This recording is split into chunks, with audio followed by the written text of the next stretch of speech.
Hello everyone, this is FantasyEsque and welcome back to The Sims 4 Vampire Amazon Royal Saga with the Salazar Coven.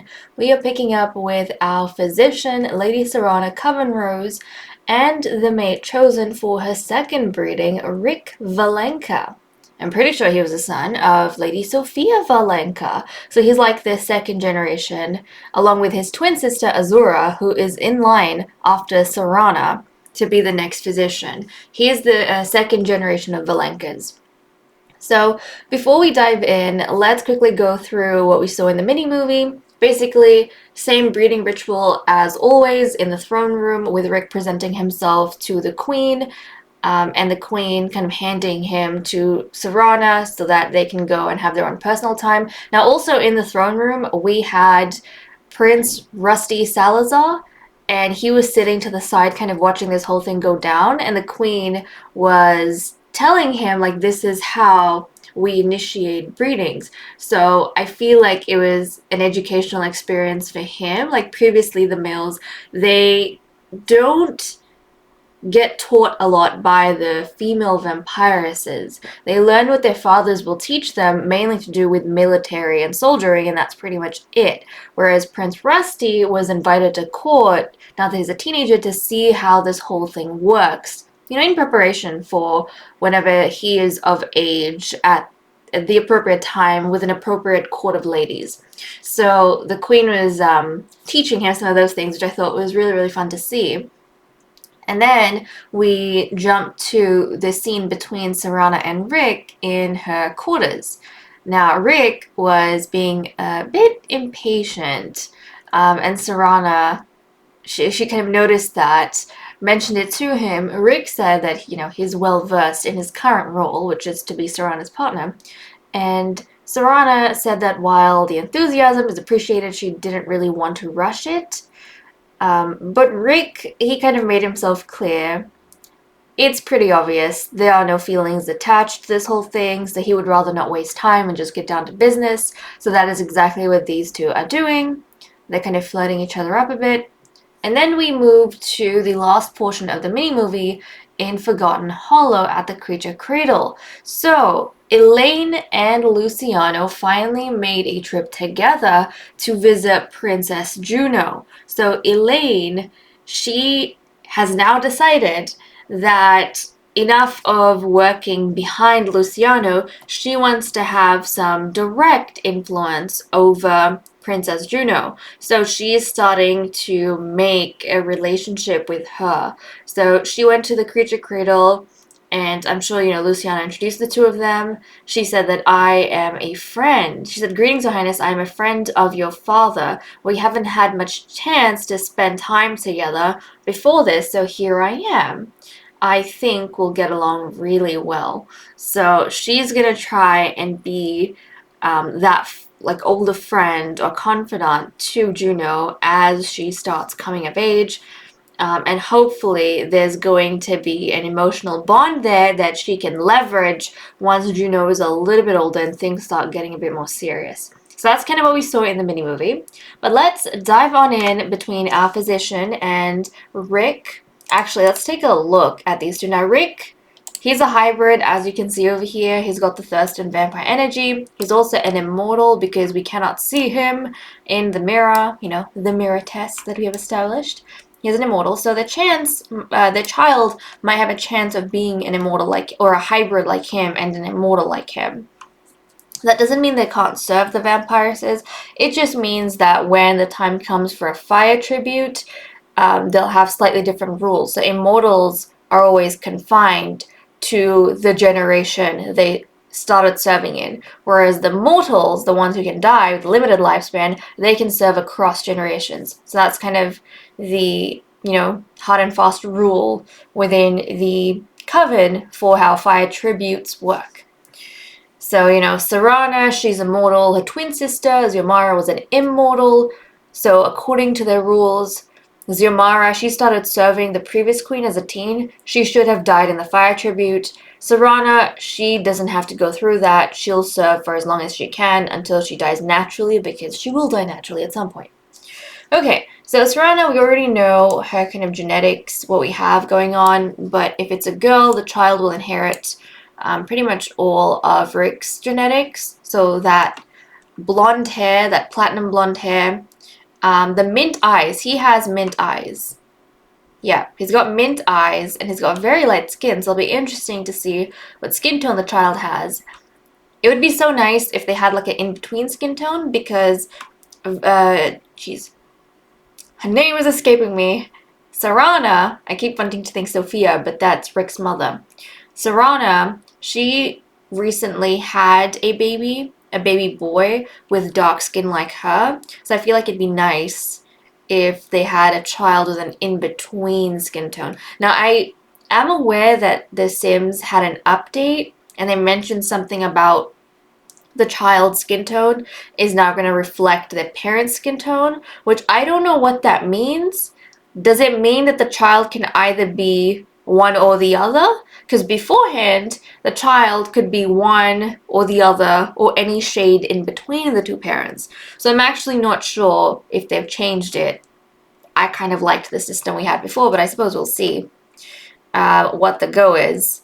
But yeah, that's kind of what we're working with. With the unnatural skin tones, I'm pretty sure it was always like one or the other, but with these kind of skin tones, like the natural ones, you could have gotten child an in-between color. So I guess we'll see what ends up happening. That would be very, very nice.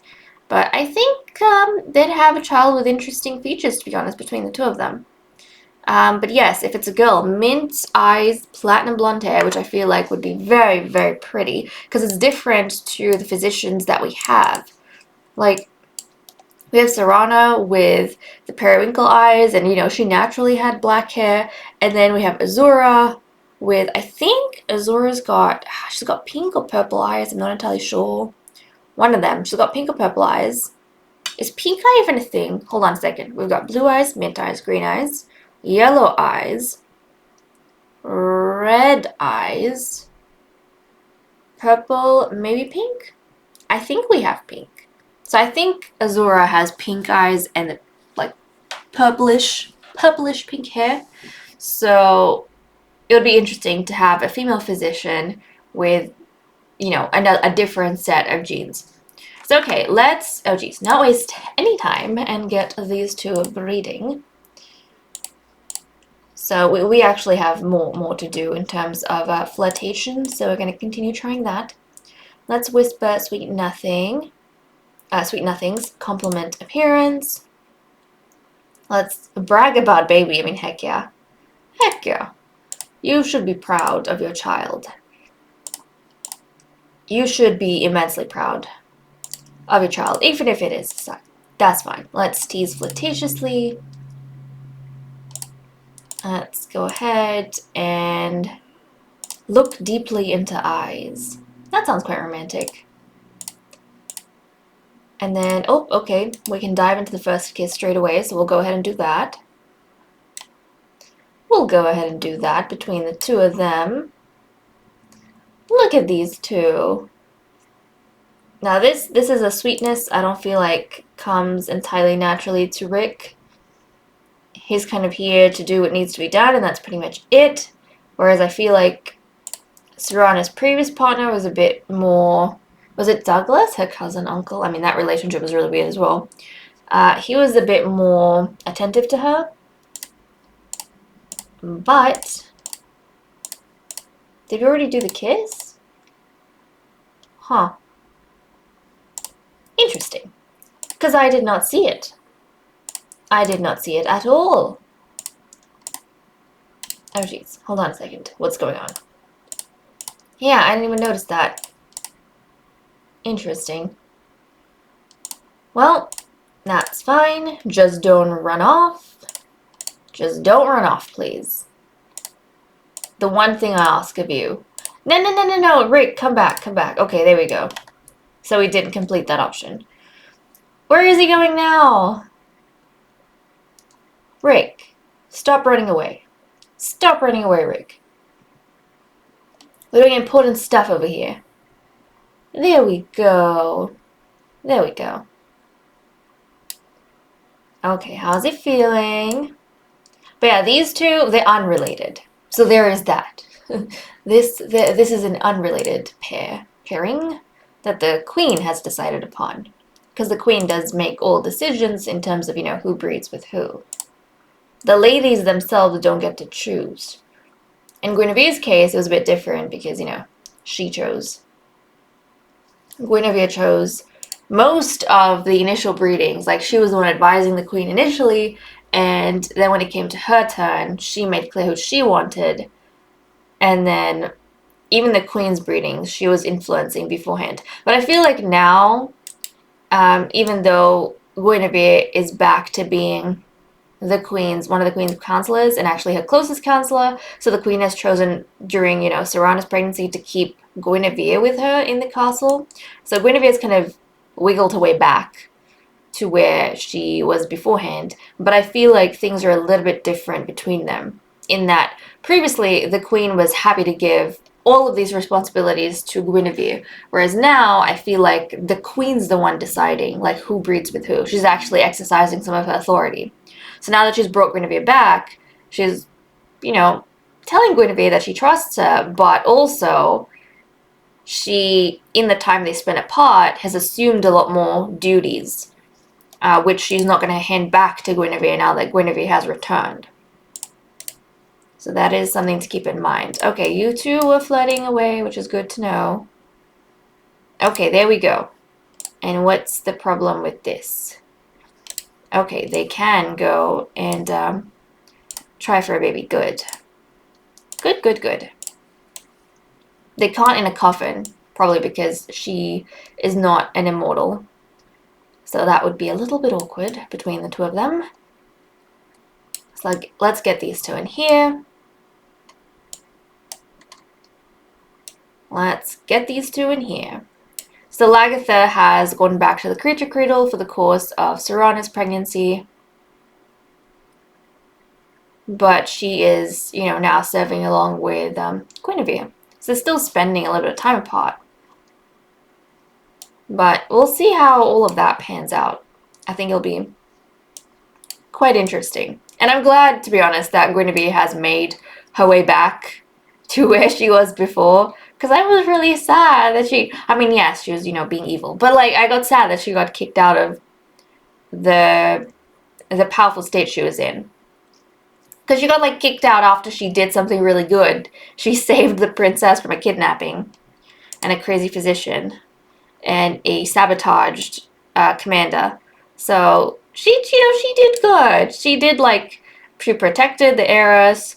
She did her role as a champion really well. So I was kind of disappointed in the queen for making such a decision. But, the queen did what she did. The queen did what she thought had to be done. Okay, Serana. I feel like she has a really good chance of having a baby girl this time, guys. Because we have now had, I think, 4 boys. We've had 4 boys in a row. So this should be a baby girl. Hopefully. Fingers crossed. I mean, there's no guarantee. I don't know. But surely the odds are in her favor, right? Surely. Because we've had 4 boys in a row, if I'm not mistaken. I'm pretty sure we have. Yep, there we go. She's eating for 2. Because we had Guinevere's twin boys. Then Serana had a boy. And then the queen had a boy. So this is now the 5th child that is coming into being. So hopefully we break that male streak and start having a girl. This kind of reminds me of, I think it was Generation 2, when, in Wisteria's time, Wisteria's time, was it? Actually, even Wisteria's time, we just kept having boys after boys after boys after boys. So there were a lot of boys born. But also, I remember during Narcissa's reign, it feels like there were a lot of boys born. But I think it was mainly during Wisteria's time? Definitely Narcissa's as well. Except with, Wisteria, she had 7 boys. With Wisteria, No. With Wisteria, she had 7 boys. I'm mistaking the characters. With Narcissa, she had 5 boys, I think. No, 3 boys. She had 3 boys, I'm pretty sure. She had 6 children altogether. She had 3 boys, but I think she had, like, other females in her court. They also had quite a few sons. So altogether, I think we had more boys born in her reign. But there were periods where, we went a long time without having baby girls. So, okay, we need to put like a event for 7 a.m. So let's go ahead and do that. 1, 2, 3. So on Thursday. Okay, 7 a.m. on Thursday. We'll just do a house party. Yes, Rick will not be hosting. These guys will host. Rick will be invited. Douglas and Xander, Lord Xander, will be invited as well. And then we'll have... What about Azura? Where's Azura? We'll invite Azura because this is going to be Azura's nephew. We could invite Athel Tilke because he is Rick and Azura's father. So the baby that's going to be born will be Athel's grandchild. So I'll do that. And he is a visitant, the only visitant that has managed to, breed into the court, but he was bred to the spellcasters. None of the vampires have bred with the visitants just yet. Okay, so we've gotten them invited. And then I suppose some other members of the courts, like Catherine, Meredith, Lagatha, Elaine, and probably that's it. Kyra and Juno. Any of the princes. Rusty, I suppose. Rusty, where about your younger cousins? They're not in the picture here? Apparently not. Can we invite Griffin and Sage? Yeah, I'll invite Griffin and Sage. Okay, I think that is good. We don't really need any more people. 7 a.m. Eden's Court. Yes, done. Okay, so this baby is going to be born on Thursday, the day before Princess Kyra turns into a teenager. My goodness. The day before Princess Kyra turns into a teenager. So, we've got some stuff to look forward to. Okay, she is going to give Rick the good news that she has successfully conceived. And he's probably going to be excited to move along and get going now that he's finished doing whatever it was he needed to do. So there we go. He's kind of done his job. And then let's go and report to the queen. Let the queen know. Hold on a second. Let the queen know. Share the big news. That the breeding was successful. Come on. Let's get going. Let's get going. Is the queen going to come up here? I'm assuming you have to go down to her. Or not. Look at the queen. Look at the queen. Being humble. Being humble and going to the newly expectant physician.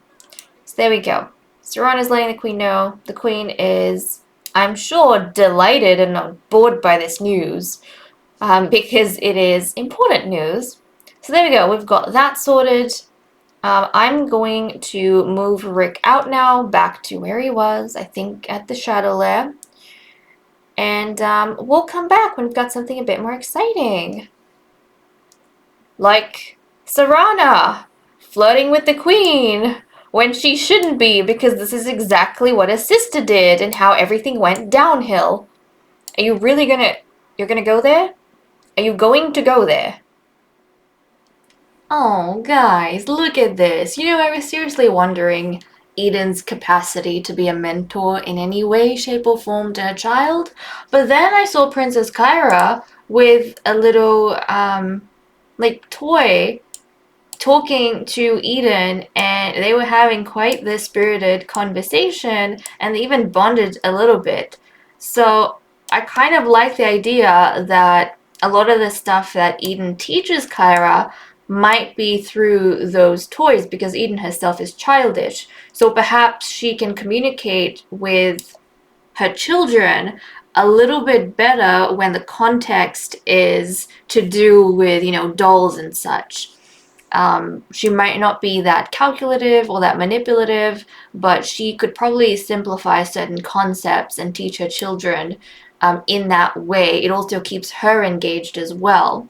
So that was actually very, very sweet to see. Now, I don't think I've come across any similar interaction that Eden has had with Juno.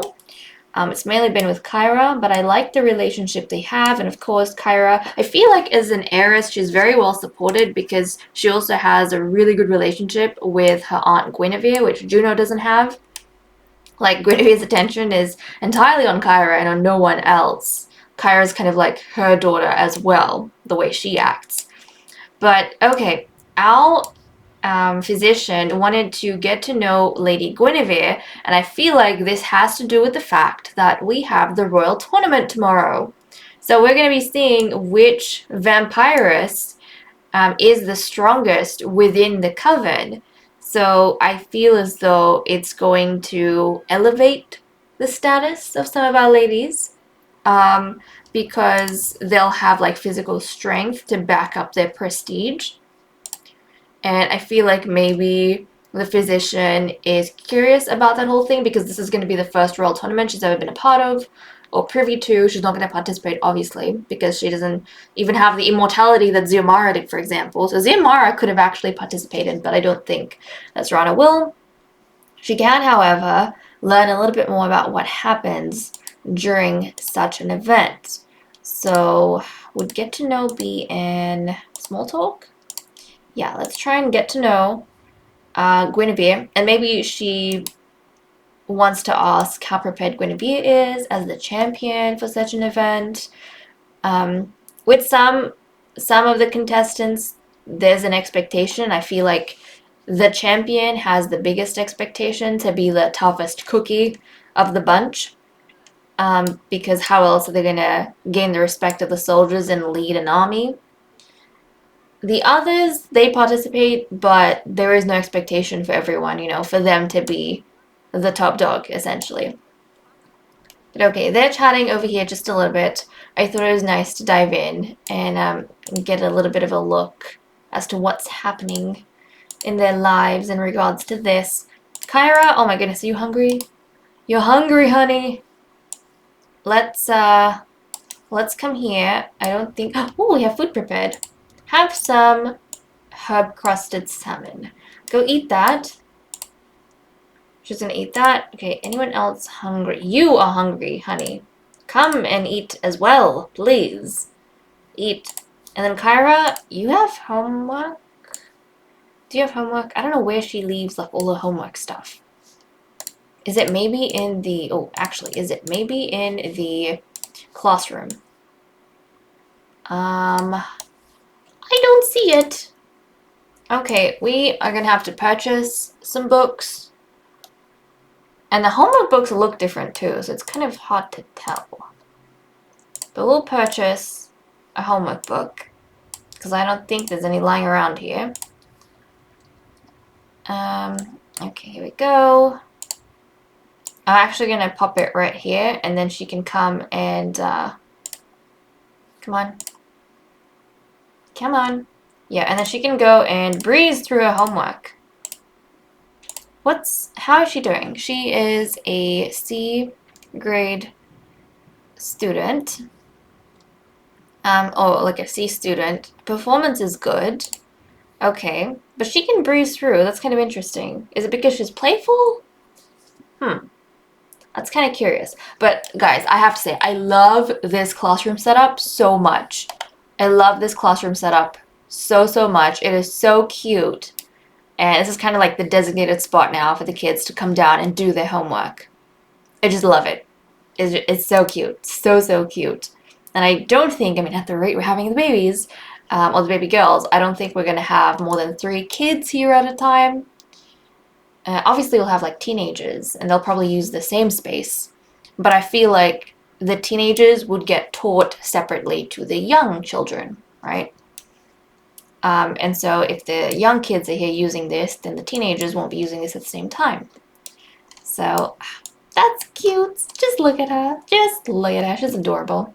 She's adorable. Love it. But okay, I'll be back when we have something more exciting going on with our ladies. We are at Lagatha Saloon at 4:40 p.m. And who is calling the queen? Okay, I don't know who that was about. Some commoner. But anyways, Serana here wants to be friendly with Eden. Now that's all fine and well. I'm a little bit concerned though because when we left off with Serana giving the queen her big news that she successfully conceived, she was flirting with the queen a little bit, and that's something I definitely don't want because we all know what happened to Xiomara. And look, it even says compliment parents. This is like on the forefront of her mind, which I don't feel like is good. We're going to try and give a heartfelt compliment. Thank you very much. Let's try and do that, Serana, and just keep things friendly. But the kids are over here, Kyra's companions, and then we have the other ladies who are not currently living at the castle here as well. I'm hoping they can just, spend some time with each other before the royal tournament where they will go up against each other in competition, in contest. And why is Guinevere still in her swimwear? Let's get changed into something a bit more appropriate, honey. You're indoors. You really don't need to be in your swimwear. I see Channing. I see Ari. Okay, Juno just came inside. She's over here playing with Lagatha a little bit. And, oh, Guinevere, she's chatting with Lagatha. It's also kind of interesting to see some of the autonomous interactions they have with each other. And who gravitates towards who. Kyra, do you not feel like... I mean, I guess she's listening. She's not chatting right now. She's listening to Serana and Eden. But she is close with Serana as well. And very, very much interested in Serana's life. So I suppose it makes sense that she would stay close to her now that she knows she's expectant again. And what is this? Juno and Guinevere hugging. Okay, and she's looking at Guinevere with such an angry face. Did you see that? She was like thinking about Guinevere and she had such a sour expression on her face. Even though she hugged Guinevere, who is her aunt. But she has been spending time with Elaine. So I don't know, maybe Elaine's put it in her mind that Guinevere is like the competition? This is intriguing. This is very intriguing. Okay, I don't know. They don't seem to be getting along too well over here. Are they arguing with each other? This is fascinating to me. Oh my goodness, what's going on? Kyra's dancing and she's bonding with her mother, which is really, really good to see. This makes me curious. Who is Eden closest to? Okay, she has a good relationship with all her children, but she's actually closer to Kyra than she is to Juno. Fascinating. And Guinevere is chatting over here with Juno. Juno's scared. I wonder if Juno finds Guinevere a little bit intimidating. Look, she's worried. She's worried. I don't know what they talked about, but she ran off and she decided to sit down over there at a distance and stare at Guinevere from there. That's intriguing. And then Elaine's back there. Elaine came up to her when she went off on her own. One, probably because Elaine's keeping an eye on her, and two, to make Juno feel safe around Elaine's presence. So there's an emotional bond and attachment there. Oh my goodness, the dynamics over here. This is great. This is great. And then Lagatha and Guinevere, they're flirting with each other and dancing over here while Elaine kind of watches this whole interaction happen. Even, the way Juno might associate this memory with the brood mother, Elaine's probably observing that because most likely it's in her favor. Oh, okay, and Eden, how's Eden going? She's decided to get a drink, but she and Serana have been spending a lot of time chatting with each other, at the castle and then out here, so I'm a teeny tiny bit worried. I am keeping an eye on them should anything untoward happen, which I really hope it doesn't. Okay, now she's talking with Channing Meredith and Catherine. Now, you're not... Are you friends with Catherine? I don't know if you are. She's not. She's not friends with them. How many friends do you have? Well, she's friends with Guinevere and Eden and Kyra. So you know, members of the royal family, plus the terrifying champion, who she doesn't seem to realize is quite terrifying. To each their own, I suppose. She is getting tired, though. Maybe we'll order some food. The buttered crumpets sound nice. But maybe we'll get some... I was gonna get watermelon salad, but then I'm pretty sure... Or is it strawberries? I think watermelon is that should be safe. Because I think in The Sims 3, the watermelon affects the gender of the baby. In The Sims 4, it's strawberries and carrots. So you have to stay away from strawberries and carrots. But I think we can have a watermelon salad. That should be good. Where's our salad? Where's our watermelon salad? The pregnant physician is hungry. My dude, did you give us the watermelon salad? Give me a watermelon salad, please. Please. I want watermelon salad. I need to feed myself. Thank you. Okay, eat your food. Go eat your food. Dive on in. Dive on in. Okay, she is hopefully going to eat. Kyra, you don't seem to be hungry right now. At least not too much. Everyone else is doing pretty good as well. Okay, that's nice to see. Okay, no one else has anything exciting going on. I think we're literally just trying to feed Serana. And then, you know, while everyone else interacts with each other, you could actually just go up and sleep for a bit. Thankfully, this place has facilities for that. So you can just go and rest up a little bit while the others spend some time with each other. There we go. There we go. No, food. Eat it. Finish it. Look at the two evil vampires chatting with each other. And then just Eden comes along, not knowing what the heck is going on, unsuspecting. Catherine's keeping an eye on Juno. But it is 10:30 p.m. While our lovely Princess Kyra eats her pumpkin stew, I was thinking we should take Eden and Guinevere hunting because it is night. Zumar is sleeping, but she did summon the first blood givers, so we need to, like, track them down. Hold on a second. Where is she? We're gonna track them down one by one, and we're gonna hunt them. Okay, so Guinevere is probably gonna go first. Let's go find this one. And let's go drink from her. She's feeling very playful right now. And oh my goodness, what? She's got some romance with Elaine. Since when? Since when? Do you have a romance with Elaine? And who initiated it is the question. Was it Elaine? Or was it Guinevere? Because I feel like it would make sense if Elaine's kind of... Like, maybe it's not a deliberate... Well, no, that's not right. They're evil. Everything is deliberate. But maybe it's not the same as it is with Lagatha.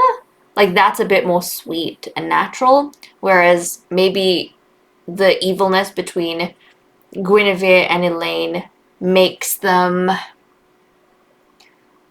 bond over the same things, or maybe like their personalities are really compatible and they just playful with each other, but that's kind of in a flirtatious way.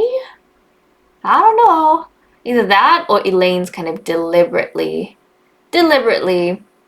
pushing Guinevere's buttons. We'll have to see. That needs to cook a little bit more in my head. Okay, but where is flippin' this blood giver? Where is this blood giver? She's out here in the rain. Can we go hunting? Come on, Guinevere, focus. She's like busy laughing right now. Focus. We need to go grab some like blood. We need some foods. Please. Please. Also, she was drinking. Maybe she's a bit tipsy. She didn't realize what was going on or what they were doing. But you know, the vampires always realize what they're doing, in all honesty. Always. And oh my goodness. Ari's aged up into a teen? Ari? You need a makeover, my boy. We need to give Ari a makeover, guys. Did you drink? Where'd she go? Where'd she go now? Oh, she's... What? Where'd she go? Where'd she go? Guinevere! You are doing terribly at this, honey. I just want to say, you're doing terribly at this. You've never been so incompetent when it comes to a hunt, but lo and behold, maybe it's because it's not an official event and the queen's like busy doing other stuff, so she's not focusing so much on exerting her power. Honey, please, not that hard. Just drink from her. It is not that complicated. Jeez, talking right now is more complicated. You don't want to? You do want to? She's like zipping all over the place, but she just can't drink from this chick. Well, if you're not going to drink, we're going to send the queen here. And if the queen can't drink either, then we'll just have to find someone else. Queenie, can we focus? Because your sister just... I don't know what's wrong with her. Something's malfunctioning with Guinevere. She just cannot drink, or she's not in the mood to drink, but she's getting thirsty. Maybe her focus is elsewhere. Look at the queen. She's like calmly walking towards this prey item in the rain. Is she going to let her escape though? And now she's walking back. She looked at it and she was like, nope, nope. I do not see how I can bite down on that blood giver from any angle. Okay, well, what about this one? This one's chatting and she's standing up and she's right over here. Will you have better luck trying to eat this one, maybe? Let's see how Guinevere goes. I don't know if the problem was with her or if the problem was with that other blood giver. And... look, she has no problem with this one. I don't know. You know what? Maybe the other blood giver had some sort of amulet or something with her. Protective charm. But to be honest, they're voluntarily giving themselves to these vampires because they revere them. So it shouldn't even be a problem.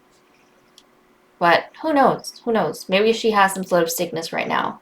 So the vampires know that, but I don't. So they're refusing to feast from tainted blood. Perhaps, perhaps. Okay. Look at how dangerous and beautiful Guinevere looks in her dark form. Just lovely. Just lovely. Okay, let's try and get another prey item. Okay, Queenie, can you grab this one maybe? Can you grab this one? She's like right next to you. Let's see. She'll probably have a bit more success over here.